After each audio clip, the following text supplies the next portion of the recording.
ನಿನ್ನೆ ಅಥಣಿಯಲ್ಲಿ ಇದ್ದಾಗ ಡಿಸಿಸಿ ಬ್ಯಾಂಕಿನ ಎಂಪ್ಲಾಯೀಸ್ ಅಧ್ಯಕ್ಷರಂತ ಕೊರೇನ್ ಅವರು ಮೇಲೆ ಮಾರಣಾಂತಿಕ ಹಲ್ಲೆ ಸ್ಥಳೀಯ ಶಾಸಕ ಅಂತ ಲಕ್ಷ್ಮಣ್ ಸವದಿ ಅವರು ಇರ್ಬೋದು, ಅವರ ಪುತ್ರ ಅಂತ ಚಿದಾನ್ ಸವದಿ ಅವರು ಮಾರಣಾಂತಿಕ ಹಲ್ಲೆಯನ್ನು ಮಾಡಿದ್ರು ಅನ್ನುವಂಥದ್ದನ್ನು ಅವರೇ ಸ್ವತಃ ಮಾತನಾಡಿದ್ದನ್ನು ಕೇಳಿದ್ದೀನಿ.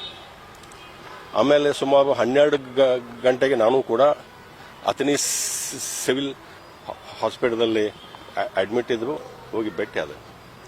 ನೋಡಿದಾಗ ನಾನು ಬಹಳ ಸ್ಪಷ್ಟಪಡಿಸ್ತೀನಿ, ರಾಜಕಾರಣ ಇವತ್ತು ಇರ್ತದೆ ಹೋಗ್ತದೆ, ಆದರೆ ಇಂಥ ಒಂದು ವೈಯಕ್ತಿಕವಾಗಿ ಒಬ್ಬ ಶಾಸಕರಾಗಿ ಜವಾಬ್ದಾರಿಯಲ್ಲಿದ್ದಂಥವರು ಅವರ ಪುತ್ರರು ಮನೆಗೆ ಬಂದವರನ್ನ ಬಡಿಯೋದು, ಇದನ್ನು ನಾನು ಬಹಳ ತೀವ್ರವಾಗಿ ಖಂಡನೆಯನ್ನ ಮಾಡ್ತೀನಿ.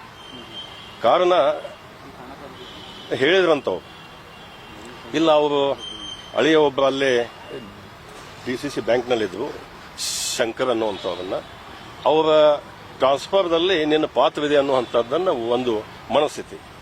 ನಾನು ಕೇಳ್ತೀನಿ, ಇವರು ಎಂಪ್ಲಾಯೀಸ್ ಏನು ಪಾತ್ರ ಇದೆ? ತಾವು ಡೈರೆಕ್ಟರ್ ಇದರಿ, ಕಮಿಟಿ ಬೋರ್ಡ್ ಒಳಗೆ ನಿರ್ಣಯ ಆಗಿ ಸುಮಾರು ಇವ್ರ ಜೊತೆಗೆ ಸಾಕಷ್ಟು ಜನರನ್ನ ಒಂದು ನಿಯಮಾನುಸಾರವಾಗಿ ಬದಲಾವಣೆಯನ್ನು ಮಾಡಿದ್ದಾರೆ.